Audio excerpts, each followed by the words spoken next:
गुरुर्ब्रह्मा गुरुर्विष्णुः गुरुर्देवो महेश्वरः गुरुः साक्षात् परं ब्रह्म तस्मै श्री गुरवे नमः। नमः शान्ताय दिव्याय सत्यधर्मस्वरूपिणे स्वानन्दामृततृप्ताय श्रीधराय नमो नमः।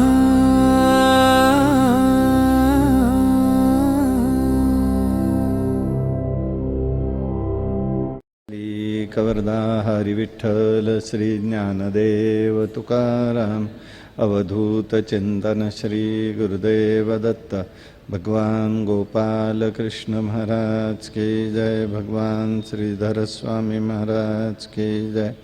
प्रभु रामचंद्र महाराज की जय। सद्गुरु समर्थ रामदास स्वामी महाराज की जय। जय जय रघुवीर समर्थ। ओम पूर्णमिदं पूर्णात् पूर्णमुदच्यते पूर्णस्य पूर्णमादाय पूर्णमेवावशिष्यते।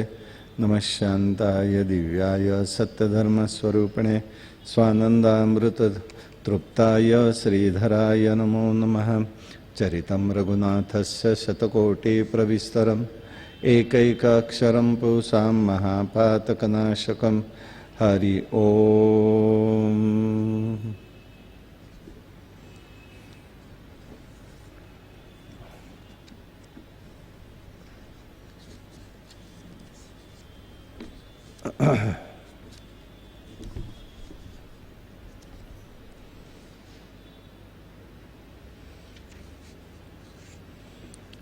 आता सुग्रीवाला राज्य दिलं तोपर्यंत पावसाळा सुरू झाला, त्यामुळे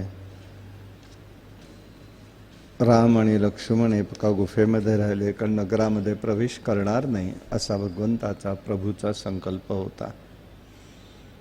त्याप्रमाणे ते नगराच्या बाहेर एका गुफेमध्येच ऋष्मक पर्वतावरती राहिलेले होते।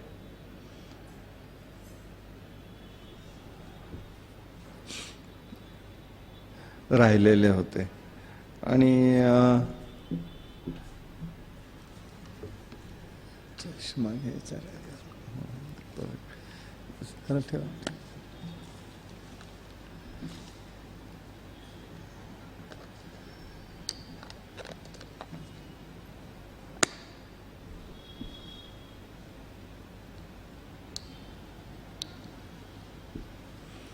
ऋष्मक पर्वतावरती राहिले होते। आता राम इकडे लक्ष सुग्रीव इकडे लक्ष देत नाहीये हे लक्ष्मण आणि रामाच्या लक्षात आलं। लक्ष्मणाने येऊन त्या ठिकाणी त्याची कानउघाडणी केलेली आहे। अशा प्रकारच्या माध्यमातून मग त्याला आपली चूक लक्षात आली। तो परत येतोय आणि परत आल्या रामाची भेट घेतो, क्षमा मागतो आणि आता त्यांनी त्याच्यावरती पुढे विचार व्यक्त केलेला आहे। आता सर्वत्रच त्यांनी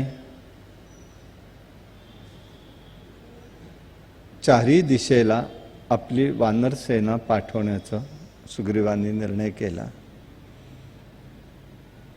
चारही दिशेला हे सगळे पाठवलेत। सीतेचा शोध सुरू झालेला आहे। लोकव्यवहार आणि लोकाचाराप्रमाणे रामाने शोक केलेला आहे।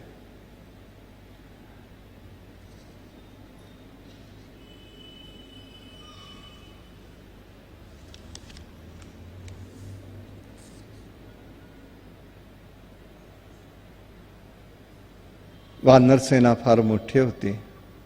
काही वानर हे पर्वतप्राय असून काही मनाला येईल ते रूप धारण करू शकत होते। हे सगळे जे वानर होते ते सगळेच्या सगळे हे देवाचे अवतार होते, देव सहाय्यासाठी आलेले। त्यांचं वैशिष्ट्य असं होतं, म्हणून त्याला वानर म्हटलेलं आहे. वा याचा अर्थ आश्चर्यकारक, नर म्हणजे मनुष्य, आश्चर्यकारक असलेले हे. बरं, हे रूप का घ्यावं लागलं त्यांना? रावण हा मानवापुढे, मानव त्याला अत्यंत नगण्य होता. मानवाला तो कोणत्याही, मानव म्हटलं की तो त्या ठिकाणी कोणत्याही स्थितीत त्याला मारू शकत होता. तर पशुकडे अशा स्वरूपाचं काही ज्ञान असेल असं त्यांना नव्हतं, त्याच्या डोक्यात विषय नव्हता. त्याचा परिणाम असा झाला की त्यांनी त्या ठिकाणी वानरांकडे, ह्या पशु आहे हा काय करणार म्हणून तसे दुर्लक्ष केलं. आणि त्यांनी त्यांची कार्यवाही जी करायची आहे, जे काही कार्य करायचं आहे त्यामध्ये ते अतिशय निपुण राहिलेले आहेत. म्हणून त्याला त्या ठिकाणी असं म्हटलं गेलेलं आहे की तो वानर आहे म्हणून.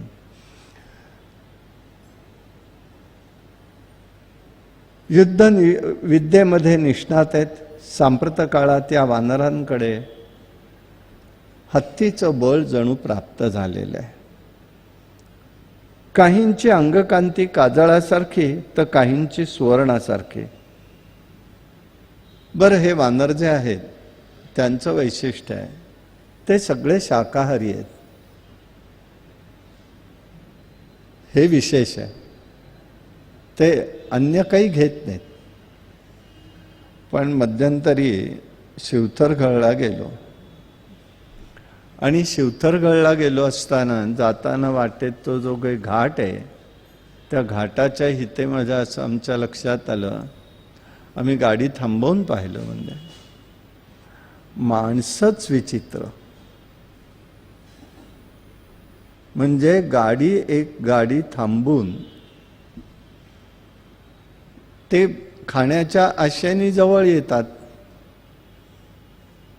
खाण्यासारखं असेल तेवढं खातात, तोही प्रश्न नाही, खाण्याच्या बद्दल नाही प्रश्न. आम्ही वळण घेतलं आणि एकदम लक्षात असं आलं, गाडीमधनं काही तरुण मुलं अपेय पेनाच्या बाटल्या त्यांना दाखवत होते. त्यांना काही कळलं नाही.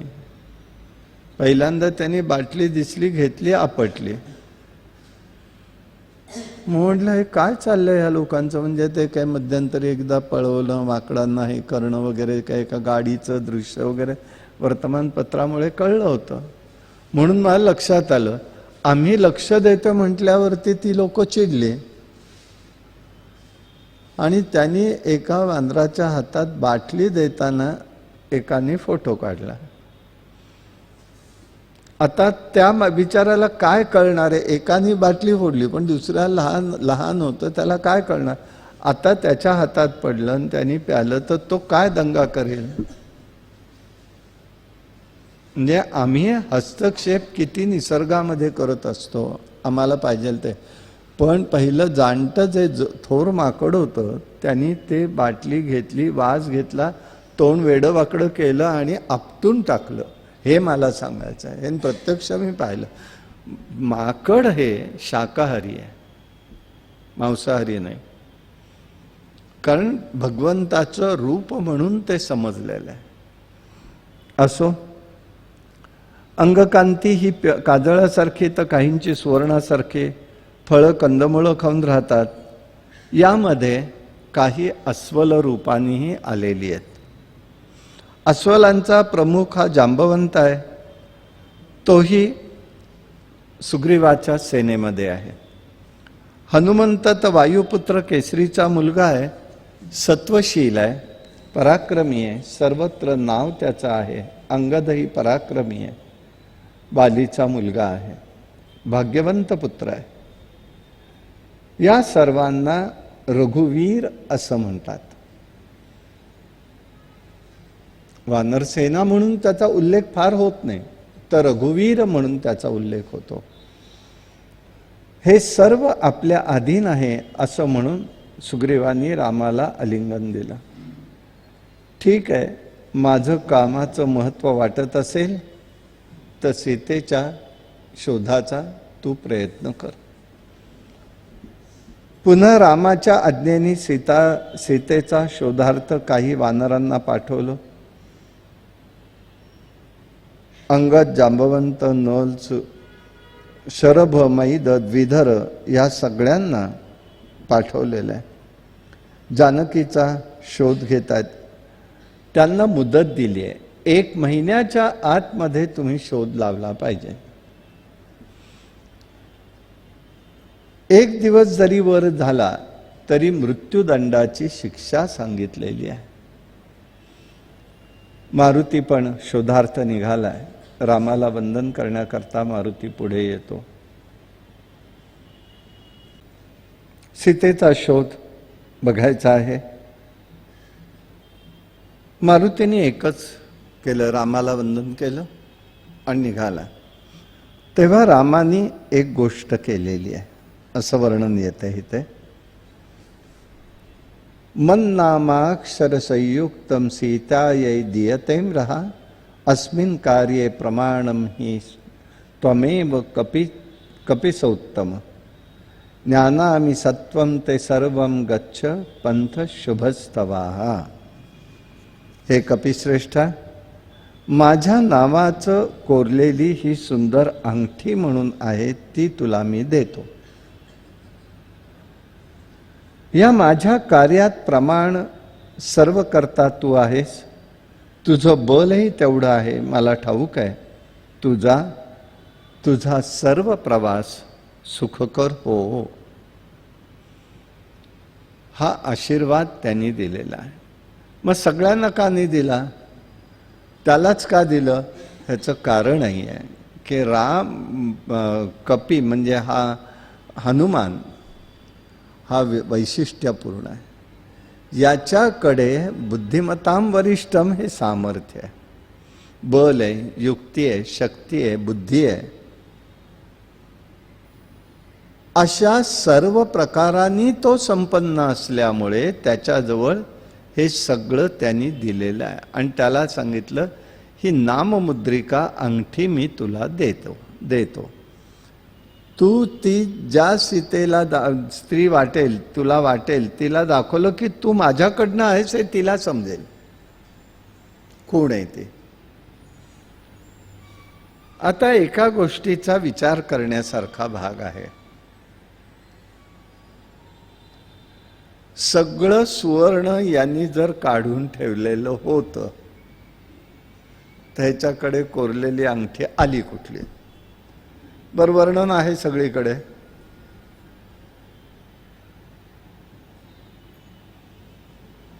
आपण सावध साधक असाल तर प्रश्न विचारायला हा पाहिजे की का आहे, कुठे आली? त्याच्याकडे काही नाही. सीतेने काय केलं? स्वीकारणार नाहीये. तिने पुरचुंडी सौभाग्यवानाची करून ठेवली, गाठोडं बांधून ठेवलं नाही कुठे दुसरीकडे, कोणाला हातात दिलं नाही.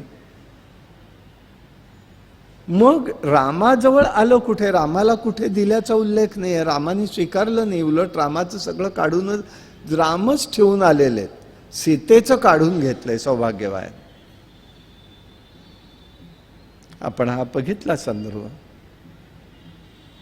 मग ह्याच्याकडे ही अंगठी दिली म्हणजे काय?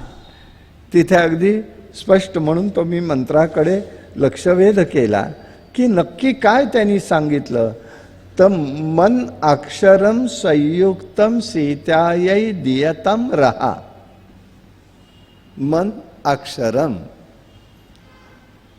ठीक आहे. अंगठीचं प्रयोजन काय असतं?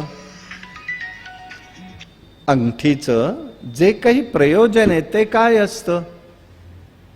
सीतामाईंना ही अंगठी दाखवायची आहे. मग प्रयोजन काय आहे? तर माझी आठवण तिला व्हावी किंवा माझ्याकडनंच तू आला आहेस हे तिला समजावं, हे प्रयोजन आहे ना. नाही तर तू एक कपिश्रेष्ठ, तुला कोण विचारणार, कोण तुझ्यावर विश्वास ठेवणार? म्हणून रामानी त्याला अंगठी दिली. अंगठीचं प्रयोजन आहे स्मरण करून देणं. आता आम्ही आमचे साखरपुडे विसरलो, पारंपरिक पारंपरिक आपल्या पद्धतीचे साखरपुडे विसरलो. आता सिनेमा नाटक आलेले आहे सगळ्याच. ब्युटी पार्लरला बघा तुम्ही, काय ब्युटी पार्लरला सांगूनच, म्हणजे मला ऐकल्यावर नवल वाटलं होतं पहिल्यांदा, की आम्हाला निदान 1-1.5 तास तरी पाहिजे आणि बाकी गुरुजी तुमचे विधी आवरते घ्या. म्हणजे दुसरा कंसात अर्थ नाही केले तरी चालतील, पण आम्हाला बरं. तर ब्युटी पार्लर म्हणजे काय आहे? ब्युटी पार्लर म्हणजे काय आहे? न खरा नखरा. नखरा काय आहे? न खरा, तो नखरा. आणि तो न खरा करायचा आहे म्हणून त्याची गरज आहे. खरं झाकायचं आहे आणि म्हणजे स्वरूपाचं विद्रूप करणं आणि त्याला स्वरूप समजणं, हा काय प्रकार सध्याचा आहे हा काही कळत नाही. मग ते अंगठीचं प्रयोजन जे आहे, आता त्याला जोडूनच आहे म्हणून पुढला शब्द आपण लगेच घेऊया. मारुतीला रामानी एकट्याला दोघांच्या मध्ये जे काही घडलं असावं, एखादी गोपनीय गोष्ट, ते स्मरण, ती आठवण, अंगठी म्हणजे आठवण, ही त्याला सांगितलेली आहे की तू ती सीतामाईला सांग, तर ती बरोबर ओळखेल की तू माझ्याकडनं आलास. त्याला त्यांनी अंगठीचं रूपांतर दिलेलं आहे, अंगठी प्रत्यक्ष दिलेली नाही. आम्ही दाखवतो ज्याप्रमाणे आपण अहल्येचं पाहिलंय तसाच हाही एक विषय आहे. आता दुसरा भाग त्याच्यातला लक्षात घेण्यासारखा भाग आहे की चुडामणी तिने दिला, असं पुढे उल्लेख येणार आहे. मी आता त्याची गोष्ट आत्ताच बोलून घेतो. चुडामणी येणार, दिला म्हणजे काय दिला? आधी मुळामध्ये लक्षात घ्या, चुडामणी असतो कुठे? चुडा नाही, चुडामणी. चुडाचा अर्थ आहे बांगड्या. चुडामणी म्हटलंय म्हणजे कुठे असतो? डोक्यामध्ये. डोक्यामध्ये कर्णफुलं म्हणतात ज्याप्रमाणे, तेव्हा डोक्यामध्ये घालणारा, आकड्याला लावून घातलेलं फूल. आता मला इतकं सांगावं लागतं, आधी डोकी नाहीत, असली तर वापर नाही.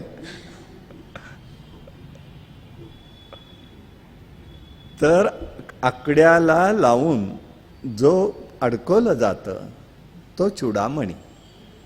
कर्णफुलं ही सोन्याची फुलं असत, आणि जे तुमचे खोपे केले किंवा वेणी असेल तर त्याला गोंडे फुलाची वेणी म्हणायचं आहे.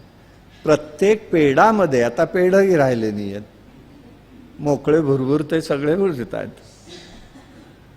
वास्तविक असं आहे, माणूस गेल्यानंतर त्या दिवसात, त्या 24 तासात घरच्या स्त्रियांनी कोणीही, संबंधित नाही, कोणीही केस बांधायचे नसतात, म्हणून ते मोकळे. आता 12 महिनेच मोकळे. म्हणून पद्धत होती की केस का करायचे, का आंबाडे घालायचे, का वेण्या हे ठेवायचं, वेणी घालायची. वेणी घातली तरी अग्रभाग, शेवटचे भाग बांधायचेत, इतर वेळेला सोडायचेत. परंपरा पद्धतीमध्ये अर्थ आहे प्रत्येक गोष्टीत. तसा चुडामणी तिने दिला, याचा अर्थ काय? तू मलाच भेटलास, हा अर्थ मारुतीला रामाला निरोप देताना सांग. म्हणजे तिने रामाची एक आठवण सांगितली. चुडामणी हा मस्तकातला आहे, मस्तकात आंबाड्यातला आहे. आंबाडा म्हणजे मस्तिष्क, मस्तिष्कच्या इथे येणार, म्हणून मस्तिष्कमधली आठवण सांगितली. हा अर्थ तिथे. आम्ही शब्दशः अर्थ घेतोय, शब्दशः अर्थ नाहीये. तशीच घटना झाली आहे बघा. भावार्थ रामायणामध्ये आलेला आहे. नाथांनी त्याचं वर्णन केलेलं आहे की मारुतीरायाचा जन्म हा पौर्णिमेच्या दिवशी झाला आणि त्या दिवशी सूर्यग्रहण जणू लागलं. सगळ्या विद्वानांनी पौर्णिमेच्या दिवशी सूर्यग्रहण होतं आणि त्या दिवशी मारुतीचा जन्म झाला. आता विचार करण्यासारखा भाग आहे, पौर्णिमेला सूर्यग्रहण असतं का चंद्रग्रहण असतं? हे विज्ञान आहे. हे विज्ञान तर भगवंतांनी टाळलेलं नाही आहे. सूर्याला त्यावेळेला पाहून यांनी उडी घेतली मारुतीने जन्माला आल्याबरोबर, आणि ही उडी घेतली असताना ते संकट सूर्यावरती आलं. आपण नाही का म्हणत, काय ग्रहण माझ्या मागे लागलंय कोणास ठाऊक, म्हणतो ना कधीतरी. आता वाक्प्रचार गेलेत हे सोडा, पण म्हणी म्हणताना असतात ना की काय ग्रहण आहे कोणास ठाऊक, अगदी सगळं सारखं एका पाठोपाठ एक चालू आहे.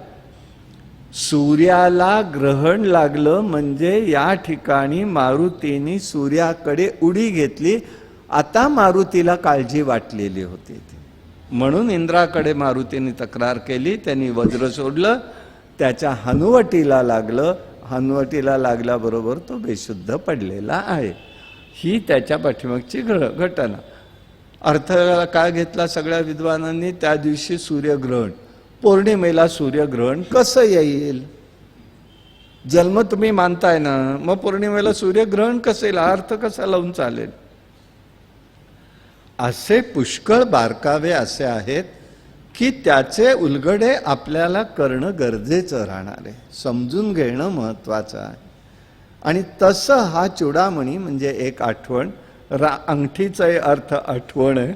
ही आठवण त्यांनी त्याला सांगितली. सीतेला तू एकांतामध्ये सांग, या कार्याचा तुझा प्रमाण सर्व करता आहे. तुझा मार्ग सुखकर होईल. सर्व वानरसेना शोधार्थ गेली. मीही त्या वानरांना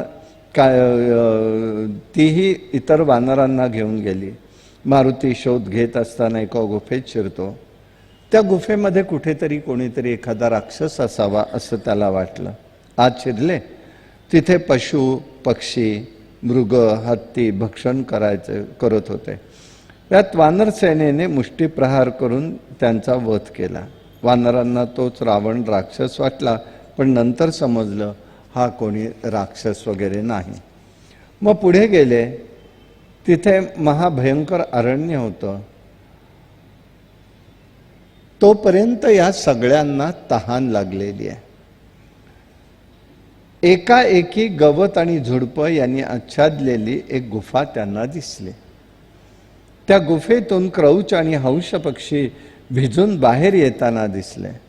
बरं म्हणाले, या गुफेमध्ये पाणी तरी आहे असं वाटून मारुती आणि वानर सेना आतमध्ये गेलेली. त्या गुफेत त्यावेळेला बराच अंधार होता. मग हळूहळू चालत पुढे गेले. त्या गुफेमध्ये गेल्याबरोबर चालत असताना एकदम उजेड दिसला. पाहता पाहता स्फटिकासारखं निर्मळ स्वच्छ पाणी दिसलं. आनंद वाटला.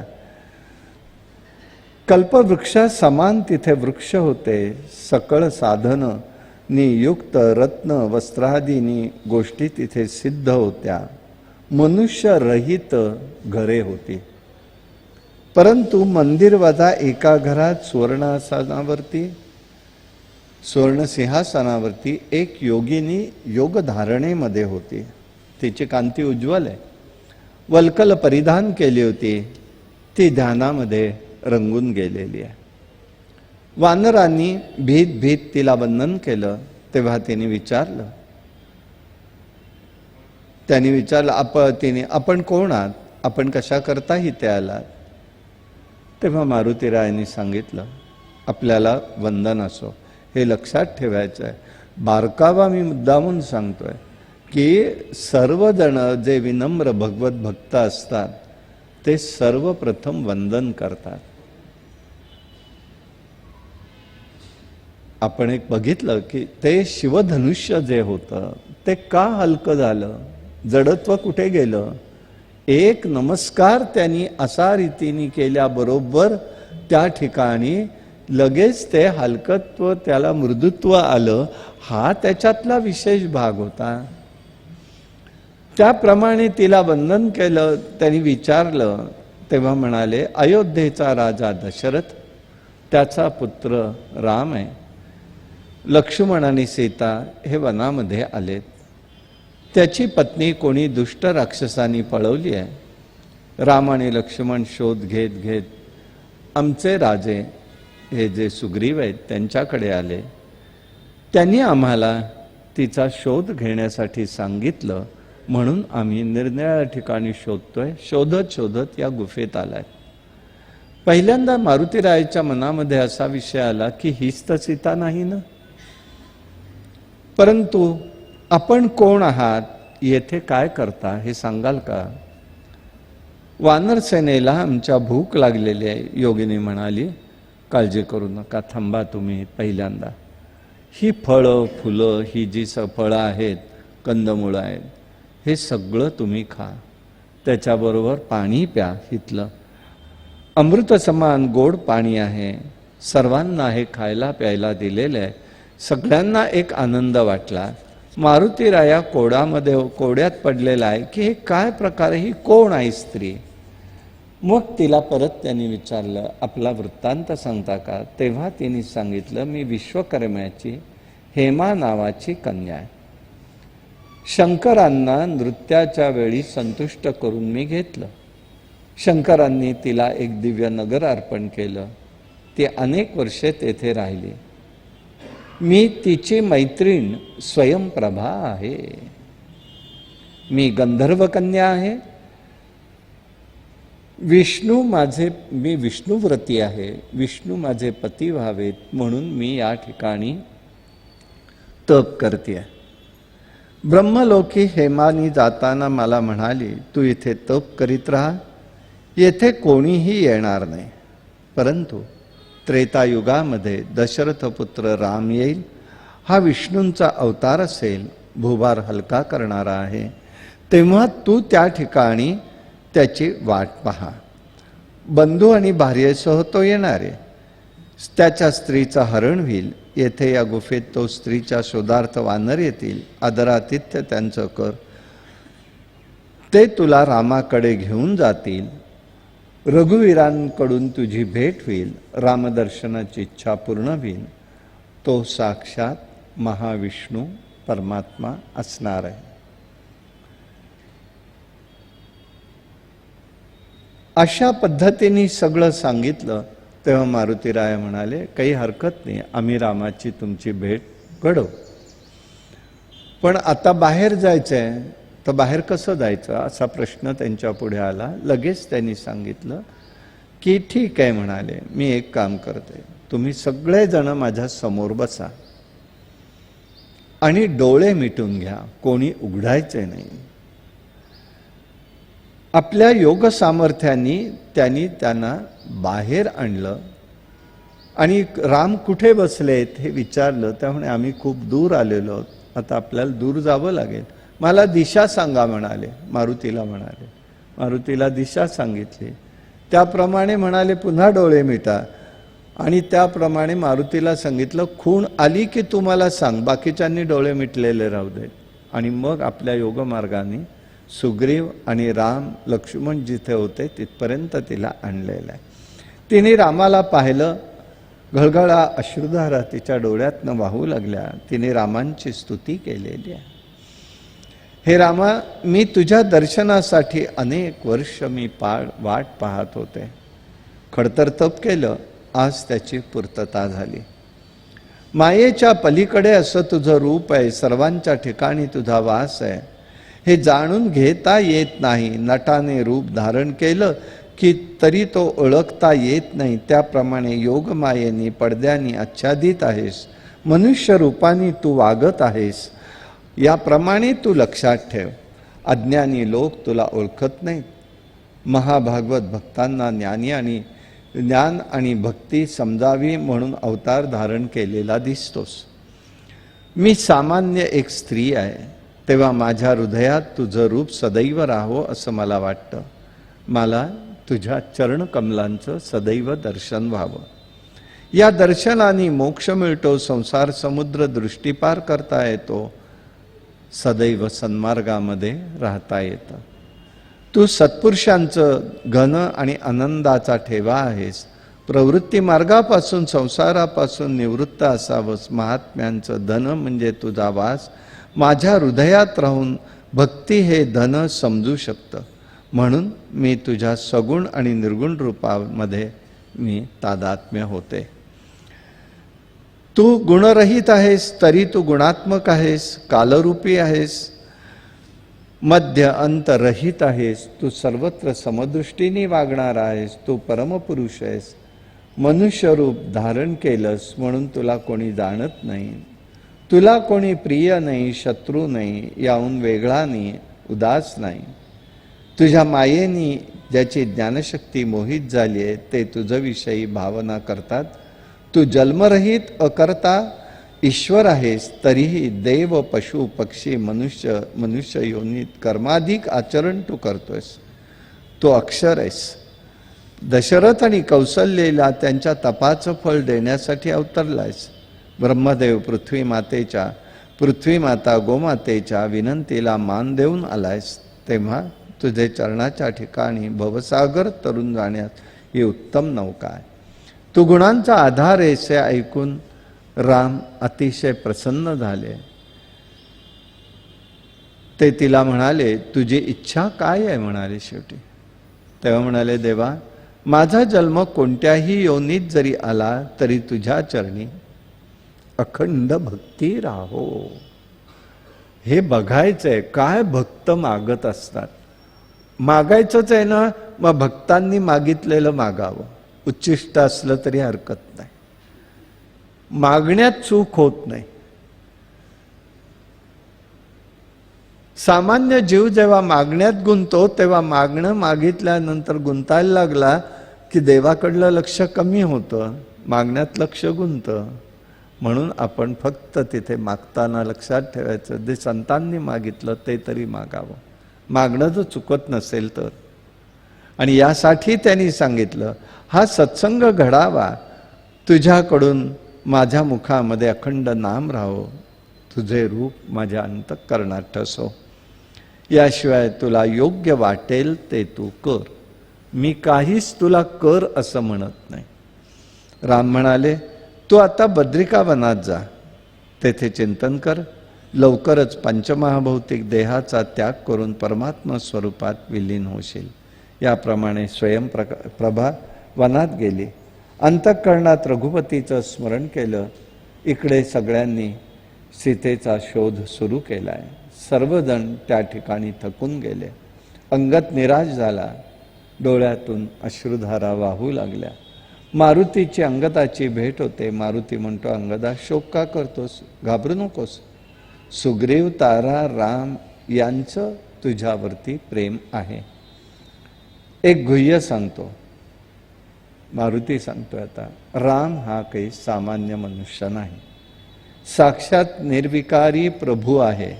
सीता ही जगाला मोह घालणारी माया आहे.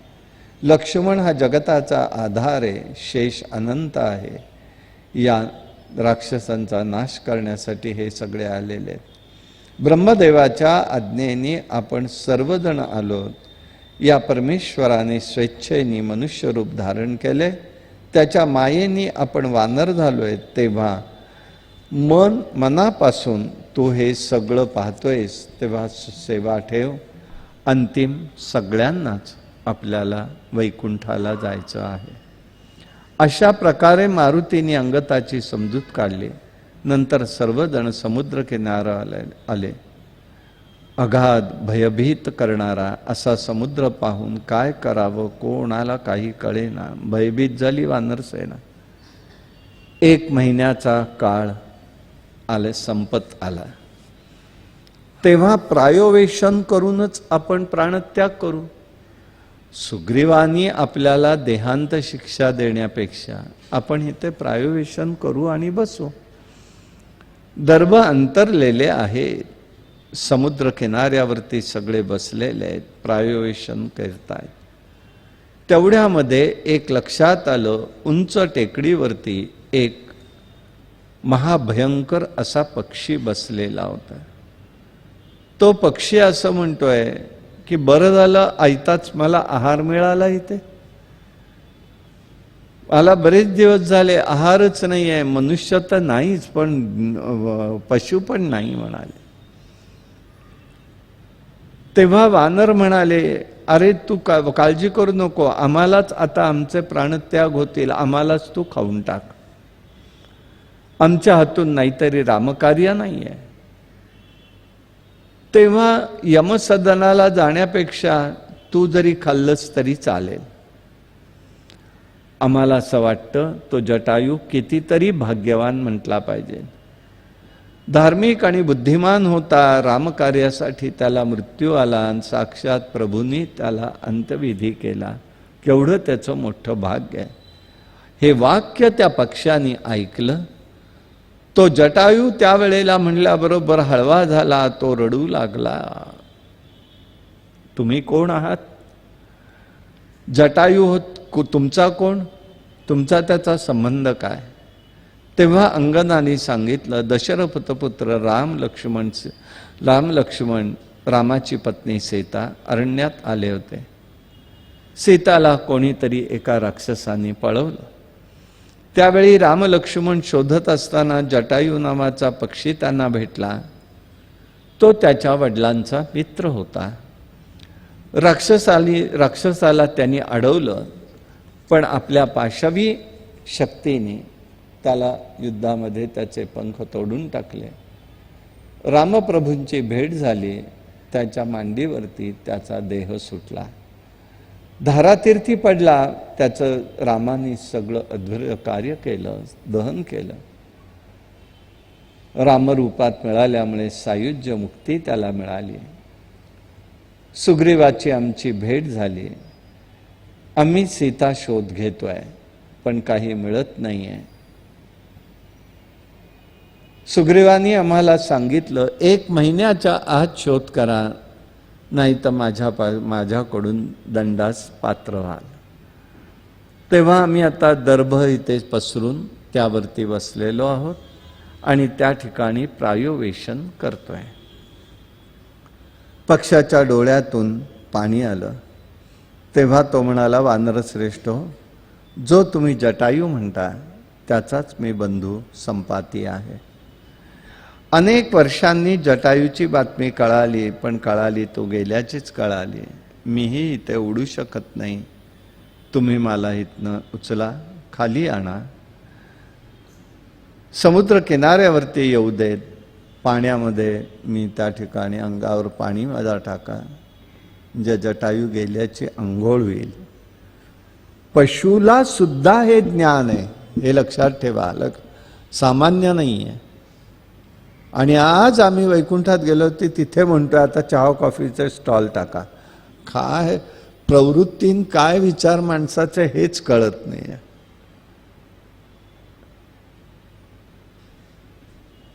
बाकी ठीक आहे. स्नान केलं, त्यांनी आपल्या बंधूला तिलांजली दिली. नंतर म्हणाला, मी पण तुम्हाला मदत करतो, मला फक्त एक काम करा, हिते त्रिकुट पर्वत मला एका उंच अशा जागे नेऊन ठेवा. मला दिव्य दृष्टी आहे, दूरचं मला दिसत असतं, मी ते बघतो आणि तुम्हाला सांगतो. त्याप्रमाणे त्यांनी एका उंच टेकडीवरती नेऊन त्याला बसवलं आणि बसवल्यावर ते चौफेर त्यांनी नजर टाकली. तेव्हा त्यांनी शांतपणे पाहिलं तर दक्षिणेच्याच बाजूला त्रिकुट पर्वत लंकानगरीत मस्तकावर, त्रिकुट पर्वताच्या मस्तकावर लंकानगरी आहे. तेथे अशोकवनात एक स्त्री बसलेली आहे. तिच्या संरक्षणार्थ अनेक राक्षसिणी आहेत. म्हणजे ती स्त्री म्हणजे सीता असावी असं मला वाटतं. राक्षसिणीचा कढा आहे. लंका इथून 100 योजनेपर्यंत आहे. समुद्राच्या ती तीरावर आहे. ती माझ्या दृष्टीस पडत आहे. ती सर्व सीताच असावी असं समाधान आहे. मला दूरदृष्टी आहे, शंका धरू नका. जो कोणी समुद्र उल्लंघन करू शकेल त्यालाच त्याची भेट घेता येईल. बंधूचा वध करणाऱ्या रावणाचाही वध आपण करावा. त्याला जी सेवा जमली नाही ती जर माझ्याकडनं यशस्वी झाली तर मलाही त्याचा आनंद होईल. पण दांडगी शक्ती कोणाकडे? आता माझ्याकडे पंखात बळ नाही. तेव्हा तुम्हीच तो कोणीतरी प्रयत्न करा. मग सगळ्यांनी विचारलं, हे तुझं का अशी स्थिती झाली आहे? तुझे पंख वगैरे काय झाले, कुठे गेले? तेव्हा त्यांनी सांगितलं, मी आणि जटायू दोघंजण बंधू होतो. पूर्व काळात आमच्या अंगात पुष्कळ बळ होतं. आम्हाला गर्व झाला.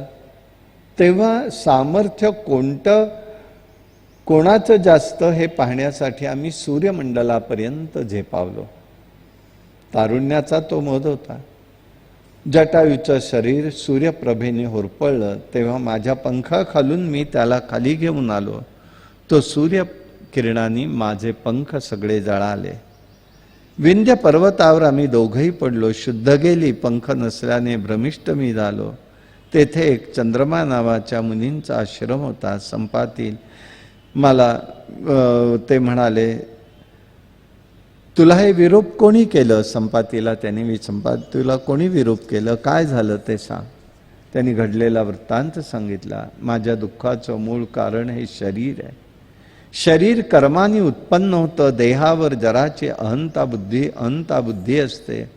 म्हणूनच हातून कर्म घडत असतं. अहंकार हा अनादी असून अविद्येपासून उत्पन्न झाला आहे. तो जड आहे.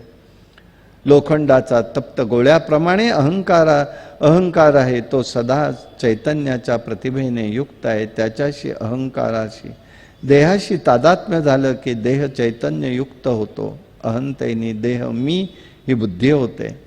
आत्मा निर्विकारी आहे. अहंकाराशी तादात्म्य पावलाने जीव ही संज्ञा चैतन्याला प्राप्त झाली. तो म्हणतो, मी देह कर्म मी करतो. संकल्पाने सर्वदा कर्म करीत राहतो. मग त्याला फळाची बद्ध होतो. चांगली वाईट फळ असले तरी भोग भोगावं लागतो. नीच किंवा कनिष्ठ योनीमध्ये त्याला भ्रमण करावं लागतं. नित्य भ्रमण चाललेलं आहे. मी यज्ञ आगादी पुण्यकर्म करेन, स्वर्गामध्ये निश्चित उपभोग घेईन संकल्प करतो. पण ध्यासाने तसं चिंतन तसं घडतं. क्षिणे पुण्यम मर्त्यलोकम विनश्यती. एकदा का पुण्याचा अक्षय झाला की पुन्हा मर्त्यलोकावर त्या जीवाला यावं लागतं. प्रथम हा जीव चंद्रमंडलामध्ये जातो. तेथून तो दवाच्या संगतीने भूमीवरती धान्यात राहतो. अन्न रूपाने मनुष्य शरीरात जातो. तिथून रेत उत्पन्न होतो. ऋतुकाळी पुरुषाकडून स्त्री गर्भात प्रवेश होतो. तेथे मिश्रण होतं. गर्भवेष्टनाचे तिथे होतं. कलाल हे त्या ठिकाणी होतं. रुधिर आणि वीर्य यांचं मिश्रण आहे. चिखलाप्रमाणे तो गोळा राहतो 5 दिवस. नंतर 5 रात्रीनंतर बुडबुड्यासारखा आकार होतो. 5-7 रात्रीने मांसपेशी बनते. 15 दिवसांनी रक्तपेशी. 25 रात्री नंतर अंकुर उत्पन्न होतो. मग मान, मस्तक, पाठीचा कणा, उदर ही 5 अंग एका महिन्यात. तर पुढे 2 महिन्यात हात, पाय, बरगड्या, कमर, गुडघे उत्पन्न होतात. 3 महिन्यांनी अंगठ्याचे सांधे उत्पन्न होतात. 4थ्या महिन्यात बोटे येतात. 3ऱ्या महिन्यात लिंग तयार होतं. 4थ्या महिन्यामध्ये बोट तयार होतात. 5व्यात नाक, कान, डोळे, दंतपंक्ती, नख, गुह्यस्थान ही प्राप्त होतात. 6व्या महिन्यामध्ये कानाची छिद्र येतात. गुद, शिश्न, उपस्थ आणि नाभी हे तयार होतं. 7व्यात रोम मस्तकावरती केस येतात. 8व्यामध्ये अवयव स्पष्ट होतात. अशा प्रकारे उदरात गर्भ वाढतो. त्यावेळी शरीरात 5व्या महिन्यात चेतनशक्ती प्राप्त होते. नाळेनी आईकडून अन्नरस मिळतो. कर्म बलानी तो फिरत राहतो. त्यावेळेला पूर्वजन्माचं त्याला स्मरण होतं. पश्चाताप होतो. आता तो म्हणतोय, देवा मी तुझी सेवा करेन. म्हणून तो सेहुम म्हणू लागतो. सोहम म्हणता म्हणता त्या ठिकाणी संसारात आसक्त होतो. न्यायार्जनाने अन्यायाने अर्थार्जन केलेलं असतं, मग देवाचं चिंतन तुझं आतापर्यंत झालं नाही, आता तरी मला गर्भवासातनं सोडो. मोठं दुर्दैव आहे. गर्भवास मी भोगतोय, या नश्वर शरीराला शाश्वत मानल्याने दुःख मला वाट्याला आलेलं आहे. कृतकर्माचं फळ मी भोगत आहे, नरकातून माझी सुटका होऊ दे. यामुळे विष्णू लोकात तो त्या ठिकाणी येईन, इथून मला बाहेर काढ, मी विष्णुपूजन करेन, सुटका होऊ दे. प्रसूती वायू येतो, 3 वेळा तो त्या ठिकाणी फिरवतो, त्याला पुन्हा सगळं विस्मरण होतं. त्या वायू बरोबर तो बाहेर पडतो. जेव्हा तो बाहेर पडतो त्यावेळेला त्याच्या हाताला जी बाजू येते, पाप आणि पुण्य ह्याच्यातली बाजू त्याच्या जी हाताला येते ती त्याला पहिली भोगावी लागते. म्हणून जन्माला आल्याबरोबर काहींची शृंखला ही दुःखाची असते, काहींची शृंखला ही सुखाचीच असते. पण दुःखांशाचा भाग सुरू असेल तर दुःखांशच सगळं दुःख वाट्याला येतं, आणि सुखांशाचा असेल तर तिथे प्रभाव ज्या क्षणाला ज्याचा जास्त त्याची बाजू सुरू होते. हे लक्षात ठेवायचं. हे सुरू झालं, मग मला दुःख झालं. बाल्यावस्था, तारुण्यपण, प्रौढपण आणि म्हातारपण हे सगळं आलं. आत्म्याला काहीही नाही आहे. स्थूल आणि सूक्ष्म भिन्न वेगळा आहे. हा ममतेने आत्मज्ञान होत नाही. जे स्वरूप सद्रूप चिद्रूप आनंद रूप आहे ते शुद्ध बद्ध शांत आहे, चैतन्यमय. हे पडो, हे त्या ठिकाणी बघो. दुःख हो सुख हो कोणत्याहीची बाधा त्याला होत नाही. प्रारब्ध संचित कर्माचा नाश होत नाही, तोपर्यंत पुढे कशातनंही सुटका होत नाही. म्हणून तुकाराम महाराज सांगतात, जळो माझे कर्म वाया झाली कटकट. नकोच ते कर्मच नको काही. तुला सांगतो म्हणाले, समुद्र किनाऱ्यावर थांब, दशरथ पुत्र येईल, सीतेचा शोध करेल म्हणून सांगेल. आणि त्याप्रमाणे मी त्या दिवसापासून चंद्रमा मुनींनी मला उपदेश केला, नवीन पंख मला फुटू लागले. होता होता मी त्याच मार्गाने या समुद्र किनाऱ्यावरती प्रभू रामचंद्रांची वाट पाहत बसलेलो. आता बहुमताला किंमत द्यायची का द्यायची नाही? बहुमताचं काय आहे? सीतामाई दिसत नाहीत. एकटा संपाती सांगतोय अशोकवनात त्या आहेत. कोणी स्त्री आहे? बहुमत कुठल्या बाजूला? नाहीच्या बाजूला आहे म्हणणारा एकटाच आहे. म्हणून लक्षात घ्यायचंय, सध्याची परिस्थिती कशी आहे? डोक्याला किंमत आहे, डोक्यातल्याला नाही. डोक्याला किंमत आहे, मोजतायत फक्त डोके. आतमध्ये काय आहे त्याला नाही. इथे आतमधल्याचा विचार केला, म्हणून संपातीच्या शब्दावरती विश्वास ठेवून तर म्हणून सीतामाईंचा शोध लागला. खरं मुळामध्ये हित आहे. मारुतीरायचं श्रेय काढायचं नाहीये, आहेच आहे.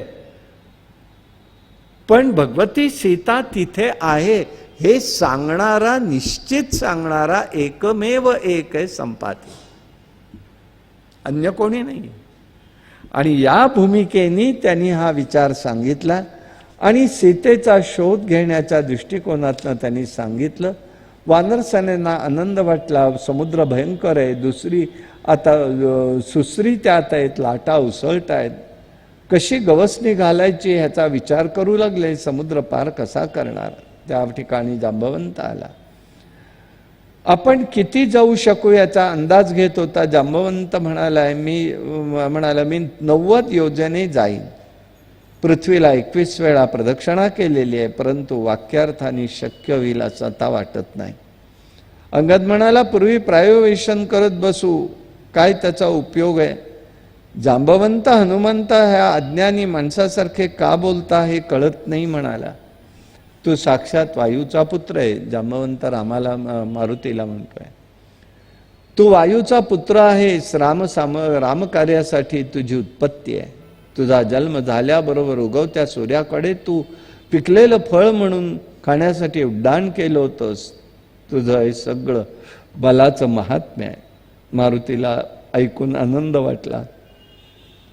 पर्वतकार त्याचं शरीर होऊ लागलं. समुद्रातनं जाऊया, रावण कुटुंब त्या सगळ्यांचं बघूया, जानकीला आपण आणूया, लंका नगरी बांधून ठेवूया. जाबंत कार्यकामासाठी, रामकार्यासाठी आपण जाऊया, तेव्हा वायू तुझ्या मागून येतो असा आशीर्वाद त्यांनी दिला. मग ही वेळ का आली? मारुती रायाजवळ प्रचंड शक्ती होती आणि लहान असताना त्याचे उपद्व्याप, खोडसाळपणा, म्हणजे आत्ताचा शब्द लक्षात येण्यासाठी खट्याळपणा इतका काही होता की तो ऋषी मंडळींनाही सोडत नव्हता त्यातनं. तेव्हा ऋषींनी त्याची शक्ती निष्प्रभ ठरेल असा शाप दिलेला होता. तेव्हा काही ऋषी म्हणाले, हे फार चूक करताय तुम्ही. प्रभू परमात्मा या ठिकाणी येणारे, त्याच्या कार्यात मदत करायची म्हणून तो येणारे, तर तुम्ही अशा पद्धतीने त्याला शाप दिला तर त्याचं कार्य कोणी करायचं? तेव्हा त्यांनी सांगितलं की ऋषींनी उपशाप दिला की याला पूर्व शक्तीचं जो कोणी स्मरण करून देईल त्यावेळेला त्याची शक्ती पुन्हा प्रगट होईल. तोरणानुबंध आहे आणि ते जांबवंतालाच फक्त माहिती होतं, बाकी कोणाला माहित नव्हतं, मारुतीला सुद्धा माहित नव्हतं. म्हणून त्यांनी सांगितल्याबरोबर त्यांनी अशा स्वरूपाचं एकदम सुंदर रूप धारण केलं. जांबवंतांनी शक्तीचं स्फुरण करून दिलं. अंतर 100 योजन म्हणजे 400 कोस आहे. लांब वर पसरलेला समुद्र आहे. वायुपुत्राने त्याचं उल्लंघन करण्याचा विचार सुरू केला. रामाचं ध्यान करत मारुती म्हणाला, अमोघ बाणांनी आकाशमार्गाने मी, रामाच्या अमोघ बाणाप्रमाणे आकाशमार्गाने मी जाणार आहे. वानरांनी हे पाहावं, मी लवकरच जानकीचं दर्शन घेईन, तेव्हा कृतार्थ वाटेल.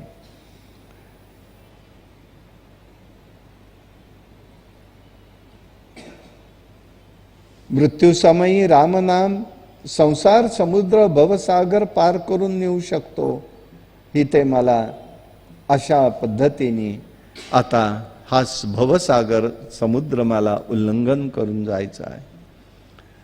आकाश मार्गाने निघालेला आहे. सगळे जण देवदेवता अंतरिक्षात पाहू लागले. बाहू पसरले, पुच्छ लांब झालं. 2 पायावरती रेटा देऊन दक्षिणेकडे तोंड घेऊन त्यांनी एकदम बसून उंच उडी मारली. देव विचार करू लागले, लंकेत हा प्रवेश कसा करेल? आता त्याची कसोटी होती. सुसरी आहे ही, सुसर ही नागांची माता आहे.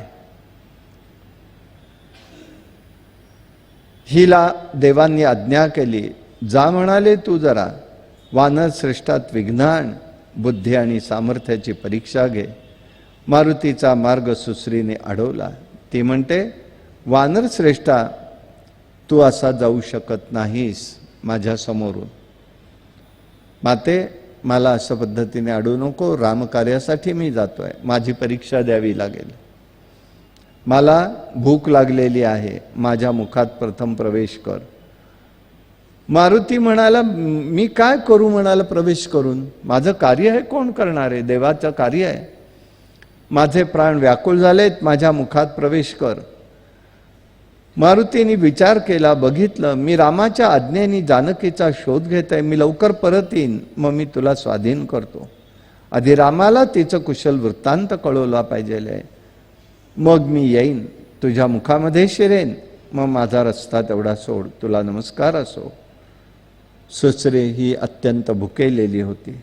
माझ्या मुखात प्रवेश कर म्हटल्याबरोबर तिने सांगितलं, बर माझ्या मुखात प्रवेश कर, पण त्यातून सुटलास तर मी काही परत करणार नाही, पण नाही सुटलात तर तुला भक्षण करणार. मारुती म्हणाला, आता ठीक आहे, तुझी इच्छा आहे ना. होय. त्याने आपलं शरीरच योगमायेने वाढवलं. इतकं वाढवलं की तिनेही तिचं मुख तेवढं वाढवलं. क्षणार्धामध्ये याला खाली करायची,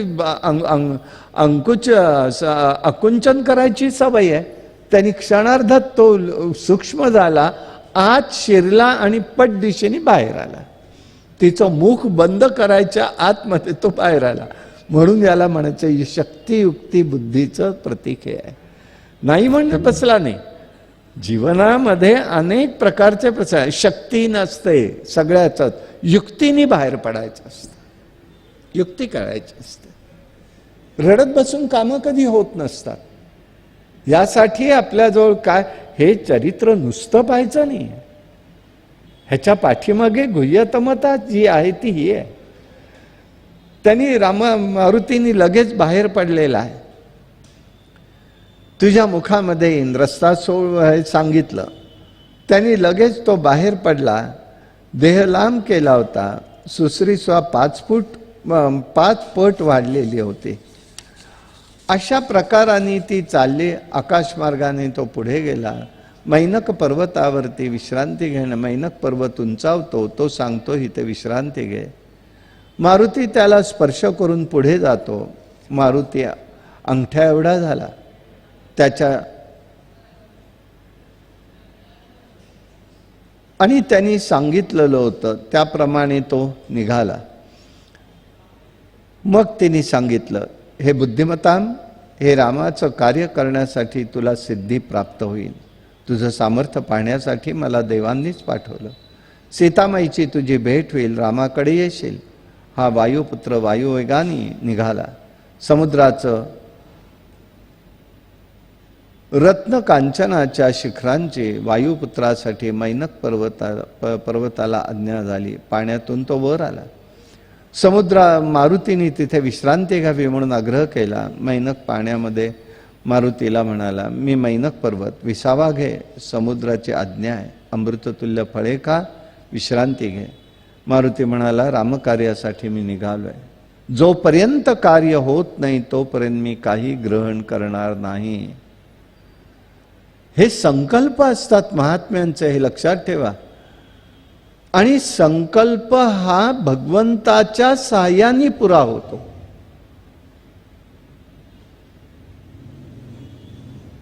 कुठलेही संकल्प कोणतेही करू नयेत. एकदा एक गृहस्थ म्हणाले, बळवंतरावांच्या माझ्यात साह्य आहे, साम्य आहे. बळवंतराव म्हणजे कोण? लोकमान्य टिळक. कशा दृष्टीने साह्य आहे? देहयष्टी, स्वातंत्र्य सैनिक म्हणून काही कार्य केले, देशकार्यासाठी केले. मला उत्सुकता म्हणून विचारलं, कसलं सहाय्य म्हणजे काय केलं? सारखं पण म्हणजे काय बळवंतरावांच्या तुमच्यात? असं काय करताय म्हणाले. बळवंतरावने एका कडाकड म्हणाले, सुपारी फोडून खात होते, तीच मला पण सवय आहे. असलं हे नाही आहे, ही तुलना नाही काही. मारुती रायाचं जे सहाय्य आहे, जे विचार आहेत, त्याच्या ठिकाणचा विषय चाललेला आहे. आणि त्या ठिकाणी तो सांगतो की इथे तू विश्रांती घे.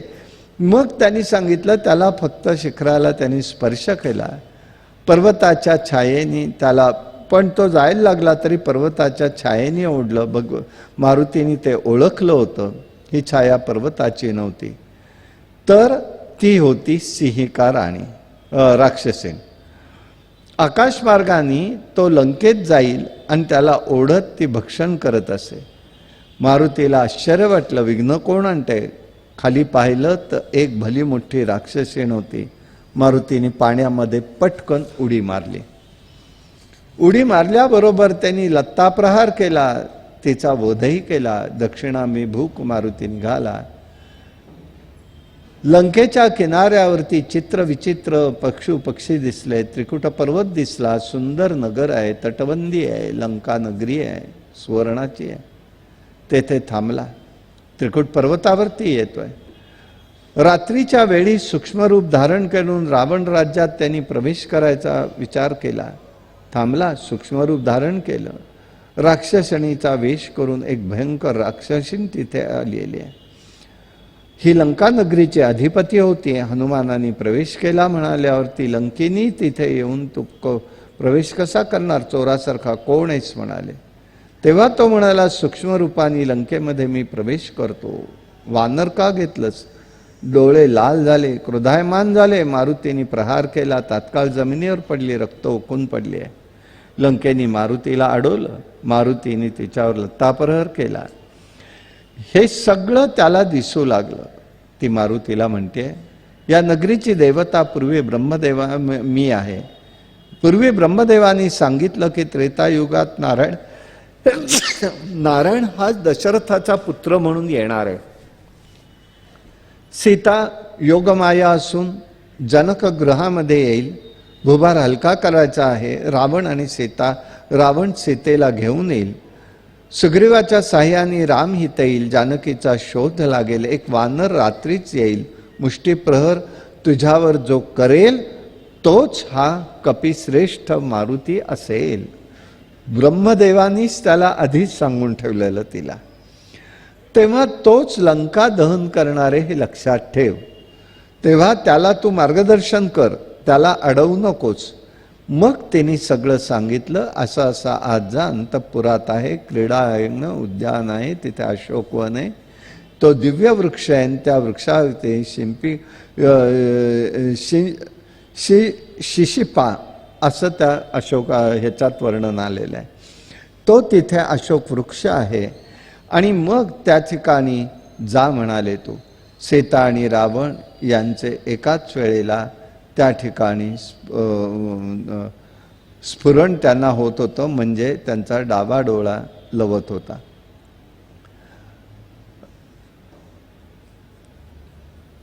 स्त्रियांचा उजवा लवतो म्हणे, नाही, पुरुषांचा उजवा आणि स्त्रियांचा बायका असं, स्त्रियांचा डोळा डावा असा त्या ठिकाणी लवत असतो. शुभ अशुभ त्या ठिकाणी आहे. तिच्या भोवती अनेक राक्षसिणी होत्या.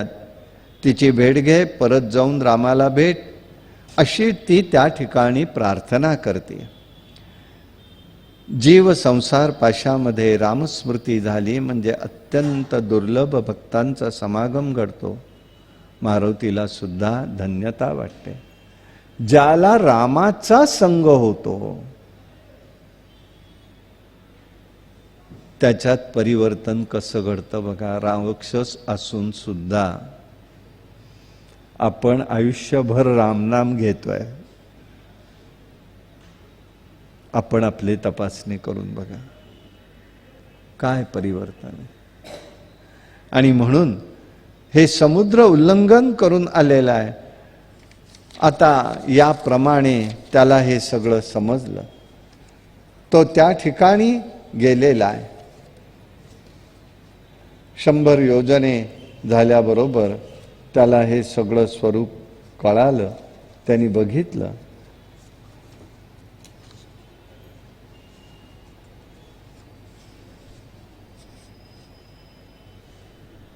रावणाच्या सुंदर अशा अंतःपुरात एक उत्तम क्रीडांगण आहे.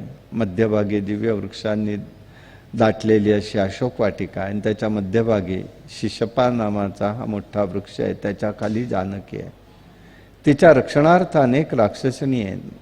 तेव्हा तू तिला भेट. अशा प्रकारचा विचार तिला समजला. लंकेत त्यांनी निघाला आणि तो जाऊ लागला. सूक्ष्म रूप धारण करून मारुतीने सर्वत्र नगरी अवलोकन केली. रावणाचा राजवाडाही पाहिला, क्रीडांगण पाहिलं, अशोकवन पाहिलं, देवतरू पाहिले, विहिरी होत्या, पायऱ्या सोन्याच्या आहेत तिथे एक एक इमारतीला. सुवर्ण मंदिराची शोभा होती. इतक्यात एक देवालय दिसलं. त्यात शिखर खूप उंच होतं, रत्नस्तंभ होते. तेही पार करून तो वृक्षाच्याकडे दृष्टी गेली. तेथे एक स्त्री होती. तिने वेणी बांधलेली आहे, वस्त्र मलिन आहे, भोवती राक्षसी आहेत. अखंड रामाचा जप चाललेला आहे. तितक्यात गडबड काहीतरी झाली. मारुती वृक्षाच्या पानाच्या आड सूक्ष्म रीतीने बसून बघत होता. त्यावेळी त्याला स्त्रियांचा परिवार आलेला दिसला. त्याच्यामध्ये एक दैत्य होता. हा रावण होता. रावणाच्या हातून मला मरण येईल असं होता कामा नये असं ती म्हणाली आहे. याचं एकच कारण असेल. मारुतीने लंकेमध्ये प्रवेश केला तेव्हा उत्तर रात्र होती. रावणाला स्वप्न पडलं होतं. रामाच्या आज्ञेने वानर, कामरूपी वानर कामरूपी वानर याचा अर्थ यदृच्छ रूप धारण करणारा. कामरूपी वानर म्हणजे यदृच्छ, त्याच्या इच्छेला येईल ते रूप धारण करणारा असा अर्थ त्याचा घ्यायचा. सूक्ष्म रूप धारण करून आलाय तो वृक्ष आणि सीतेला पाहतो आहे. रावणाने स्वप्नात पाहिलं आणि त्याला वाटलं काय खरं झालंय, बघायला लागला. म्हणजे त्याला लंका दहन वगैरे झालंय, सगळं दिसलेलं आहे. यासाठी एक युक्ती करतो. आता जानकीकडे जातो, मी तिला वेडेवाकडे बोलेन, वाघबाणांनी तिचा क्लेश होईल, ती भयभीत होईल. हे पाहून वानर असेल तर माझ्या समोर येईल. असा विचार करून रावण सीतेजवळ येतो. सीता घाबरलेली आहे, अश्व डोळामध्ये दाटून आलेली आहे. अंतःकरणात रामाचं पूर्वस्मरण चाललेलं आहे. रावण तिचा समोर राहतो. हे सीते, तू अतिशय सुंदर आहेस, कारण नसताना संकोचून बसू नको. राम व त्याचा बंधू वनचरात राहतोय ह्याचा अर्थ एक आहे. ज्याचं दर्शन ध्याननिष्ठ योगी भक्तजन घेतात त्यांनाच ते मिळतं. वनचर म्हणजे वनामध्ये राहणार आहे आणि तिथे जे राहणारे योगी आहेत ते जर अभ्यास करत असतील तर त्यांनाच तो केवळ दर्शन देतो. याचा शोध घेण्याचा मी प्रयत्न केला, तो मला भेटत नाही, रावण सांगतो. अन्याय मार्गाने जाणाऱ्यांना रामाची कधीही प्राप्ती होत नाही, हा अर्थ तिथे आहे. मला वाटतं रामाचं तुझ्यावर प्रेम नाही. राम पूर्ण काम असल्यामुळे स्त्रीविषयी त्याला आदर नाही, प्रेम नाही. अशा पुरुषाशी तू काय व्यवहार करणार? तू त्याच्या साह्याने राहशील तर त्याला तुला काही उपयोग नाही. अंतःकरणात तुझ्याविषयी त्याच्या मनात प्रेम नाही. तुझा सर्व उपभोग आणि गुणांच्या पासून उपभोग घेतो, त्याला त्याची जाणीव नाही. गूढार्थ एक आहे. सीता ही आदी माया आहे, परब्रह्माच्या आधाराने ती राहते. ईश्वरही तिच्या मायेच्या समीप असतो, तरी तो माया गुणावर आसक्त होत नाही, म्हणून तो आलिंगन देत नाही, तो उपयोग करून घेतो. म्हणजेच मी भोगता हा अभिमान बाळगत नाही, म्हणून त्याला जाणीव नाही. अशामुळे तो तिथे तिला त्या पद्धतीने सांगतो.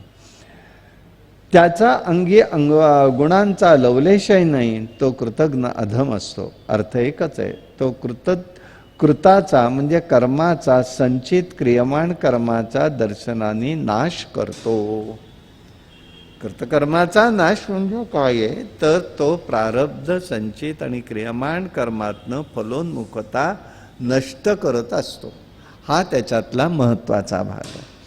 न धर्मनीती अधमहा म्हणजे अर्थात शब्द विषय, त्यामुळे तो होत नाही असा स्वरूप आहे. मग तो तुझ्यावर प्रेम कसं करणार? आज लोक असंच बोलत नाहीत का? दिसत नाही तो आहे कुठे तर तो दिसणार नाही तर त्याचा उपयोग काय?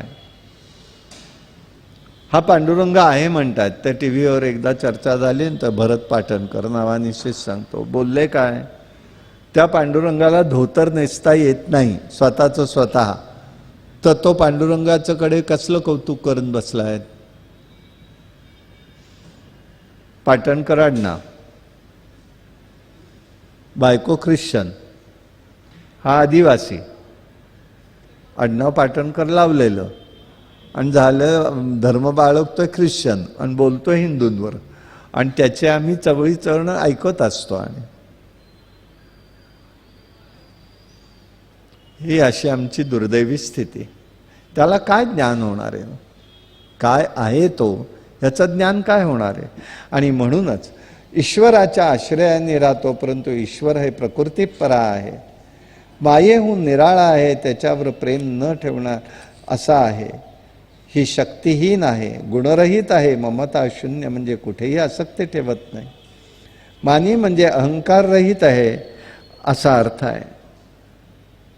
मूढ आहे, माया म्हणजे ब्रह्म, उकार म्हणजे शंकर,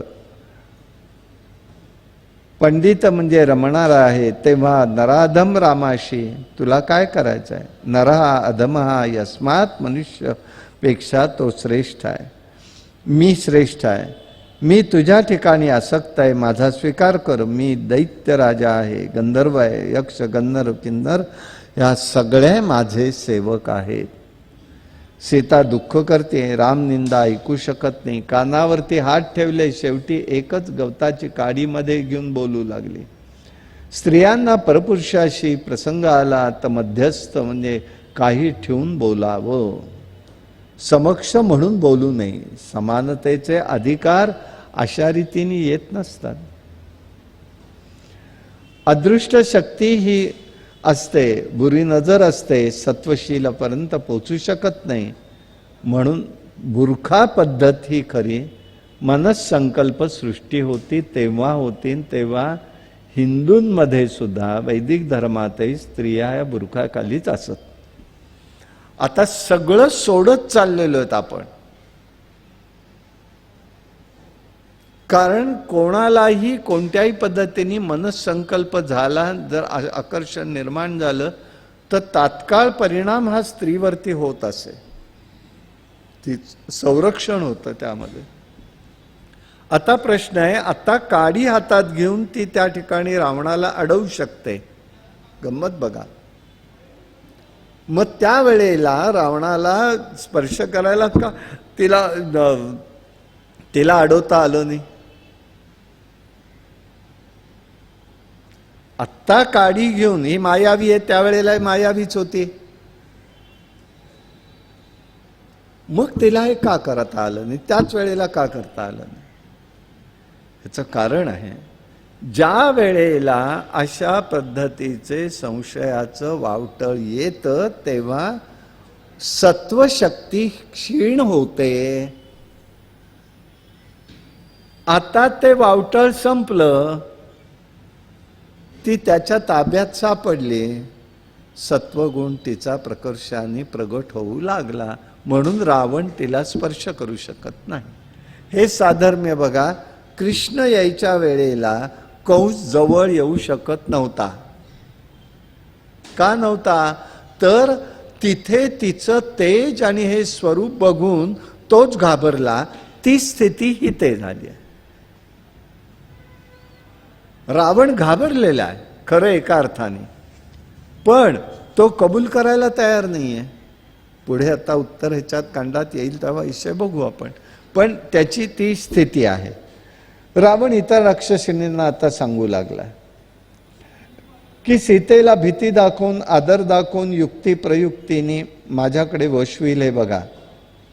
हा प्रयत्न करा. 2 महिन्यात जर ती बदली गेली नाही तर तिला मारून टाकूया. अशा पद्धतीने तो सांगून अंतःपुरात निघून गेला. मग राक्षसीने बोलू लागला, रावणाचा अंगीकार कर बाई, तारुण्याचा नाश करू नकोस. तुझे तुकडे करून शिजवून त्याला खायला घालू, नाही तर तलवारीने ती मारायला धावलेले आहेत. अकराळ विकराळ तोंड करून भीती दाखवतात. परंतु रावणाच्या सांगण्यावरून सीतेचा छळ सुरू होतो. त्याच्यामध्ये त्रिजटा नावाची वृद्ध राक्षसीने, ती त्या राक्षसिणींना सांगू लागली, हे स्त्रियांनो लक्षात ठेवा, रावणाने जरी राजेसाहेबांनी सांगितलं असलं तरी तिला कोणीही त्रास देऊ नका, तुमचं कल्याण होईल, तिला नमस्कार करा. मी असं एक स्वप्न पाहिलंय की ऐरावतावर बसून कमलनयन श्रीराम प्रभू येत आहेत. लंका जळलेली आहे, रावणाचा वध झालेला आहे. रावण हा नग्न स्थितीमध्ये शेणाच्या डोहात पडलेला मी पाहिलेला आहे. लक्षात एक गोष्ट ठेवावी, कधीही मृत्यू प्रसंग जेव्हा येतो तेव्हा कुटुंबामध्ये, तेव्हा 30 दिवस अगोदर सांगितलं जातं. मृत्यू उपनिषद सांगते की घरामध्ये आता मृत्यू निश्चित आहे. 30 दिवस सांगितलं जातं. आपण सावध असावं लागतं. हे तितकंच आहे. म्हणून त्याची वाट पाहायची नाहीये, पण सावध असावं लागतं. आणि तो त्या वेळेला ते सांगून जातो. ते आता चिन्ह आहे तिथे सगळ्यांना. त्रिजटा नावातच आहे. इडा पिंगला सुषुम्ना नाडी, चंद्र सूर्य नाडी, त्या दोन्हींचं ऐक्य हे सुषुम्नेत आहे. सुषुम्नेत आहे आणि इडा आणि पिंगलेचं ऐक्य सुषुम्नेत आहे आणि ती एकत्र आहे आणि ती पेडासारखी आहे म्हणून त्रिजटा म्हटलेलं आहे. का सदैव वेणी पाहिजेल आहे? त्याचं कारण हे आहे, ह्या जर नाड्यांचं बाहेर न होणारा संवेदनाही लवकर होते. अन्नपूर्णा योगिनी टेंबेस्वामी महाराजांच्या पत्नी, त्यांना त्याचा आलेला अनुभव आहे. म्हणून त्या शेवटी म्हणाल्या, माझी एवढी एकच इच्छा आहे महाराज, मला तुमचं मूळ रूपाचं दर्शन द्या. मूळ रूपातलं दर्शन दिलं आणि त्यांचं प्राणोक्रमण झालेलं आहे. ही त्रिजटा, ही सगळी पात्र आहेत ना, या प्रत्येकाचे अर्थ वेगवेगळे आहेत आणि हे योगमार्गाशी निगडित आहेत, आपल्या व्यवहाराशी निगडित आहेत.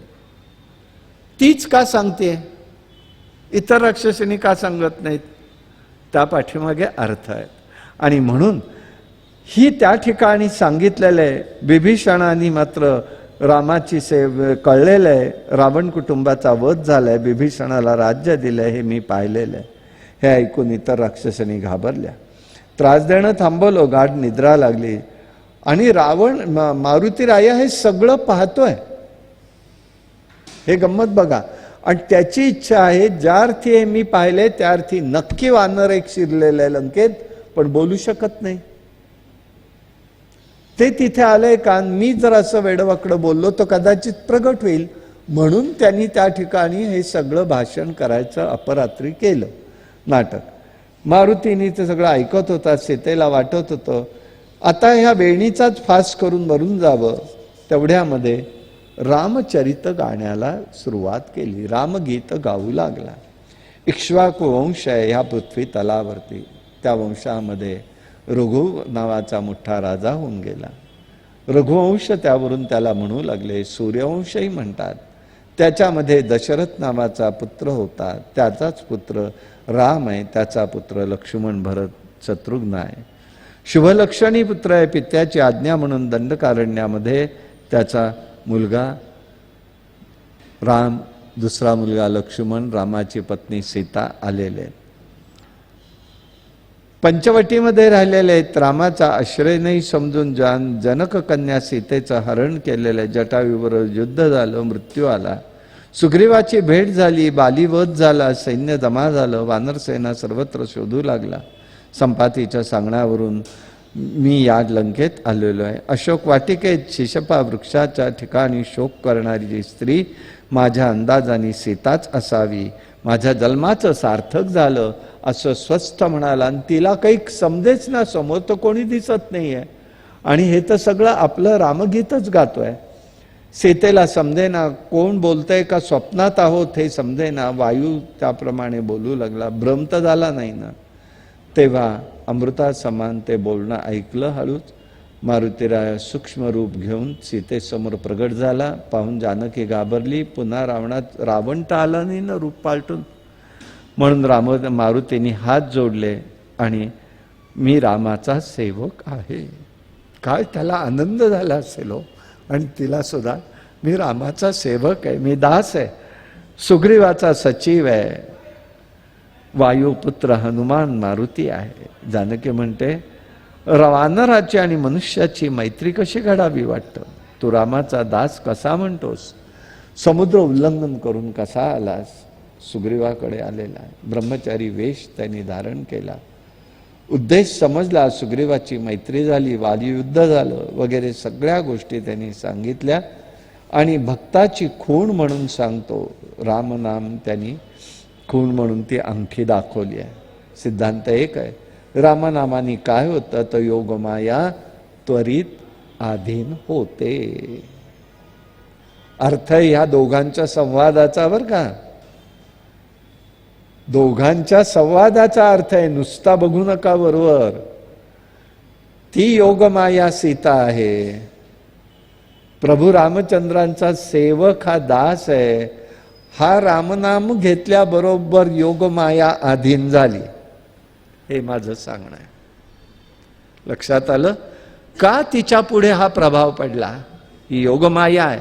आणि म्हणून संसार तमरून जायचा असेल तर रामनामाचं बीज अंतःकरणात मुरलं पाहिजे. ती म्हणते, वानरा तूच माझा खरा प्राणदाता दिसतोस, बुद्धिमान आहेस, म्हणूनच रामाला प्रिय झालेला दिसतो. तसं नसतं तर रामनाम घेऊन तुला पाठवलं नसतं.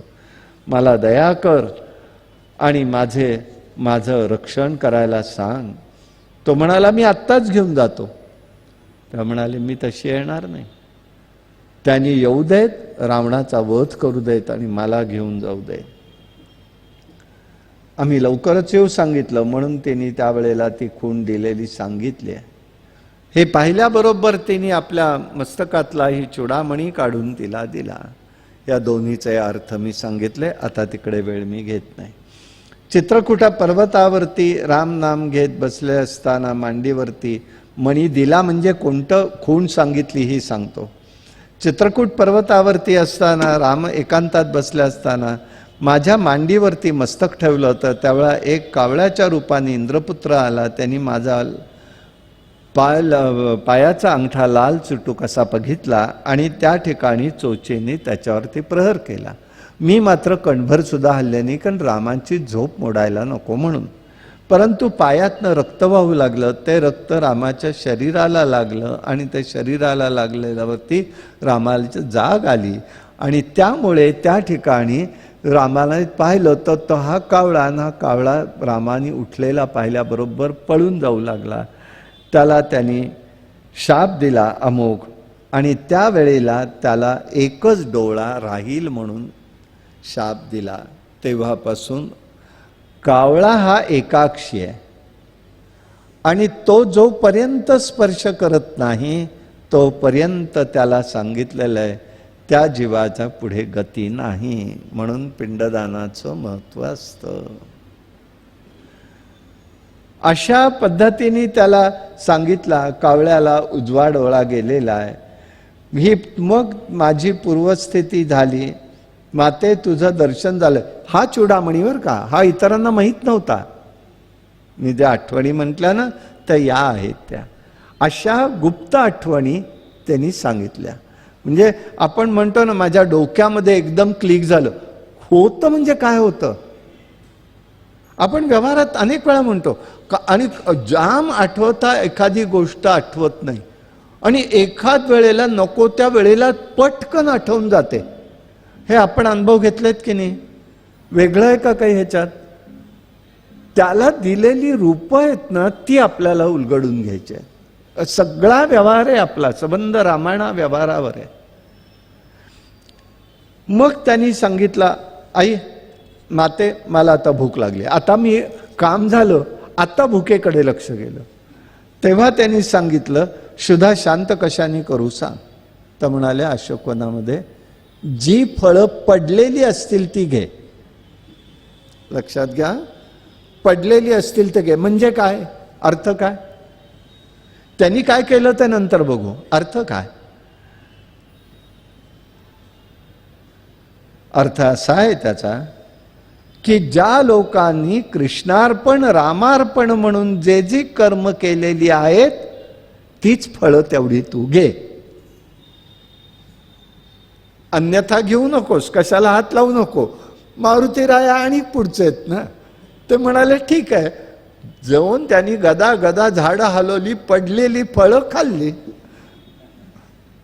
हे त्याची युक्ती की विध्वंस करायचा आहे. पण मी माझ्या मनाने केला नाही, पण मी फळं खाण्यासाठी पाडली, मी विध्वंस करायचा म्हणून केला नाही. उद्देश काय आहे? हे सगळं कसं असतं हे लक्षात घ्यायचं आहे. त्यांनी त्याप्रमाणे केलं. रावणाला वृत्तांत गेलेला आहे. त्यांनी 10 लक्ष सेवक पाठवले. मारुतीला मारायचं म्हणून पाठवलं. कर्मण्ये वाधिकारस्ते महाफलेषु कदाचन ही फळं खायला सांगितलेली होती. अशा प्रकाराने गेला. पण जाताना मध्ये मात्र तो एकदा रामाचं नाव त्याच्या कानावरती आलं. त्या महालात गेला तर तिथे बिभीषण रावणाचा भाऊ एक बसलेला होता. आपल्या पत्नीबरोबर रामाचं जे काही त्याला नारदांकडनं कळालेलं वृत्तांत होता, त्याप्रमाणे रामाचं चिंतन करत होता, म्हणून त्याच्याजवळ ते गेलेले आहेत. अशा पद्धतीचं एक स्वरूप त्यांनी त्या ठिकाणी व्यक्त केलं. त्यावेळेला तिथे मंत्री येतात व अनेक जण आलेले आहेत. रावणाचा अक्षपुत्र आलेला आहे. त्यावेळेला अनेक प्रकारचे सगळेजण होते. इंद्रजित नावाचाही त्याचा पुत्र होता. रावण म्हणाला, मारुती म्हणाला, आता हे नुसतं बाहेरनं काय करतं, बघू तरी एक एक रत्न आत काय येतील, कोण येतील. म्हणून त्या इंद्रजिताला पकडून दिलं. स्वतः पकडला गेला. रावणासमोर उभा राहिलेला आहे. ब्रह्मास्त्राने त्याला बांधलेलं आहे. रावणाकडे त्याला वाटलं आपणच आणलेला एवढा प्रताप. रामाचा सतत जप चालला असेल, तो अज्ञानातून उत्पन्न झालेला कर्मबंधनातूनही मुक्त होतो. कल्याणकारी प्रभुपद जाऊ शकतात. रामाचं चरणकमल मारुती हृदयात कोरलेले आहे, त्यामुळे तो मुक्त झाला होता. ब्रह्मपाश आणि इतर बंधनं त्याला काय करणार आहेत, अशा पद्धतीने इंद्रजितानी आणलेले आहे. राक्षस त्याला लत्ताप्रहर करतात. रावणाने विचारलं, हे वानरा काय आणलंयस बरोबर? वनाचा नाश केलास, राक्षसांना का मारलंस? तेव्हा हस्तप्रहराने मारुतीला विचारलं, तू कोण आहेस? तुला कोणी पाठवलं? खरं सांग, तुला सोडून देऊ. मारुतीने म्हणाले, सगळी रामकथा सांगितली. मी रामदूत आहे. रामाची पत्नी चोरून आणलीस तू, मी तिला पाहिलंय. वानरजात स्वभावाप्रमाणे मी वनाचा विध्वंस केलाय. जे मला मारण्यास आले त्यांना मी वध केला. ज्यांनी, म्हणजे याचा अर्थ ज्यांनी मला मारलं नाही त्यांना मी काही केलेलं नाही. पठाणकोट नकोय. नाही तर सगळे चाललंय तरी सुद्धा आम्ही आमचा पेशन्स, सहिष्णुता, ही सहिष्णुता म्हणायची का काय म्हणायचीच कळत नाही. इंद्रजितानी मला बांधून आणलं. मला वाटलं त्याला स्पर्श करून काहीतरी उपयोग होईल, पण काही नाही, तो तुझाच मुलगा आहे. राजाला किंवा ज्याच्या समोर जायचंय त्यालाच सगळं हे सांगायचंय. तसा मला तू काही केलंस तरी मला कोणी काही करू शकत नाही. मला ब्रह्मदेवाचा वर आहे. तुझी भेट व्हावी म्हणून मी तुझ्याकडे आलो आणि तुला उपदेश करावा. रावणाला चांगलं वागण्याचा विचारपूर्वक कर म्हणाले. सद्गती मिळेल. राक्षसी बुद्धीचा स्वीकार करू नकोस. संसारातून मुक्त होण्यासाठी दैवी गुण संपत्तीचा उपयोग असतो. पिरपिडा करू नको. तुझं कल्याण आहे. तू ब्राह्मण आहेस. जन्म उत्तम कुळातला आहे. देहात्मबुद्धीने देह हा आत्मा पाहिलास तर तो राक्षस होतो. आत्मबुद्धी ठेवलीस तर राक्षस निराळा समजेल. पण शरीर, इंद्रिय, बुद्धी यापासून उद्भवणारी दुःख तुला लागत नाहीत. कारण दुःख परंपरा, ज्याचे धर्म ते चित्त नव्हे. तू आत्मा निर्विकारी आहेस. स्वप्नात दिसणारे पदार्थ वस्तुतः सत्य नसतात. याप्रमाणे तुझं स्वरूप सत्य आहे. तुला विकार नाही, द्वैत नाही, अद्वैत नाही. आकाश सर्वत्र भरलेला असून असंग आहे. तसा असताना आत्मा आणि देह हा एक मानायचं, यातच दुःख आहे. मी चैतन्य आहे, मी अक्षर आहे, मी आनंदमय आहे, हे तू बघ. मन अहंकाराचा विकारात आहे, आत्म्याचा नव्हे. बुद्धी ही आत्मा नव्हे, हे विकार प्रकृतीपासून निर्माण होतात. तो हे जाणतो, तो संसारातून मुक्त होतो. मोक्षाचं साधन तुला सांगतो, लक्षात घे. विष्णूची भक्ती चित्ताला शुद्ध करणारे उत्तम साधन आहे. विष्णू भक्ती कशी करायची असेल तर चित्त शुद्ध होऊन केलीच तर निर्मल ज्ञान प्राप्त होतं. ज्ञानापासून परमशुद्धी असा तत्वानुभव प्राप्त होतो. रामाची भक्ती कर. साक्षात राम विष्णू आहे, हे सर्व व्यापी आहे. भक्तजन शरणांगताचं प्रेम आहे. रामाविषयी द्वेषभाव सोड. सीतेला परत पाठव, सोडून दे. राम परमात्मा सर्वांच्या हृदयात राहणार आहे. संसार समुद्र पार करण्यासाठी भावना ठेव. अज्ञानाने मोक्ष मिळणार नाही. हे ऐकून राम भडकला. हे रावणा, वानरा, तू धिटाईने बोलतोयस. तो राम काय आहे? वनचर आहे, सुग्रीव वनचर आहे. व्यर्थ बडबड करू नको. थांब, मी तुला मारून टाकतो. त्यावेळेला अधमा कोट्यावधी रावण जरी आले तरी राम आणि रामदूताला कोणी मारू शकत नाही. अरे याला धरा आणि मारून टाका म्हणाले. त्यावेळेला विभीषण उठलाय. अरे रावणाचा, वानराचा वध कधी करू नये, युक्तिवाद केलेला आहे. तुम्ही पराक्रमी आहात ही वार्ता रामाला जाऊन सांगणार कोण? आज तो दूत म्हणून आलाय, त्याला तू जर सोडून दिलंस, पाठवलंस, तरच तो वृत्त सांगेल की तुम्ही पराक्रमी आहात. मारलात तर पराक्रम कोण सांगणार? वानराला शिक्षा व्हावी असं काही करायचं असेल तर कर, पण मारू नको. रावणाला पटलं. वानरांना मानाची गोष्ट म्हणजे शेपूट असते. त्याला वस्त्र गुंडाळी आणि सांगितलं अग्नी लावा. राक्षसांनी शेपटीचा वस्त्र गुंडाळी, तागेच्या तागे गुंडाळे, अग्नी लावलेला आहे. त्याला बांधा म्हणाले, बांधा, चोर म्हणून नगरीतून फिरवा. मारुती म्हणाला बरं झालं, आयतच मला झालं, मला काही जाण्याचं कारण नाही. तो शेपटीला आग लावलेली आहे तसाच तो निघाला, एकदम सूक्ष्म झाला आणि बंधनातून निसटला. क्षणार्धात लंका दहन करीत निघालेला आहे. एकट्या बिभीषणाचं घर सोडून सबंध नगरी मारुतीने भक्ष केलेली आहे. वायुपुत्र हनुमान हा समुद्र किनाऱ्यावर येऊन शेपूट पाण्यामध्ये जाऊन त्यांनी बुडवलं. सीतेला सर्व वृत्तांत सांगितला. वायूला प्रार्थना केली. अग्नी आणि वायू याची मैत्री असल्यामुळे प्रार्थना केली. मारुतीला त्रास होऊ नये ही प्रार्थना सीतामाई करते. मारुती सीतेचा निरोप घेतला आणि लगेच ते त्या ठिकाणी निघालाय. तो रामाकडे जाण्यासाठी आज्ञा झाली. पुढे तो राम लक्ष्मण मी येईन आणि जानकीची जानकी म्हणाली तुझी भेट झाली आणि माझं दुःख मी विसरले, तू आता जा, रामाला वार्ता सांग. मारुती, हे देवी, आत्ताच मी तुम्हाला खांद्यावर बसून नेतो म्हणाला, पण सीता म्हणते रावणाचा वध जाणं आवश्यक आहे. असं झालं नाही तर बरं नाही, रामाची कीर्ती दूषित होईल. मग मारुतीने ठीक आहे म्हणाला. आकाशमार्गाने मारुती निघाला.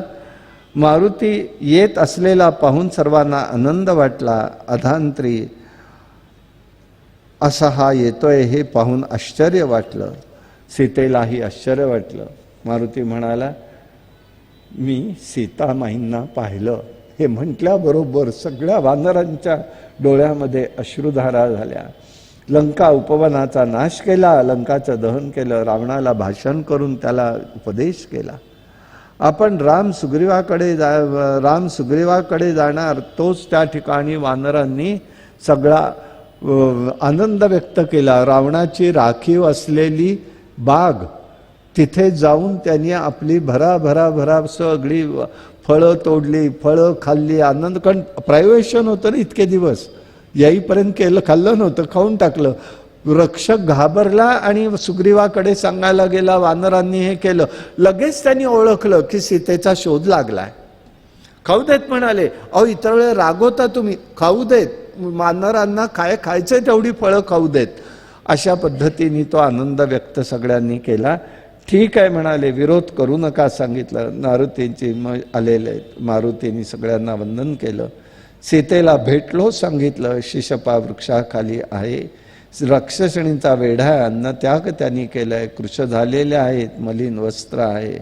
मग त्यांनी सांगितलेला चूडामणी म्हणजे आठवण सांगितली. रामालाही ही गोष्ट कळाली की नक्कीच तो सीतेला भेटला.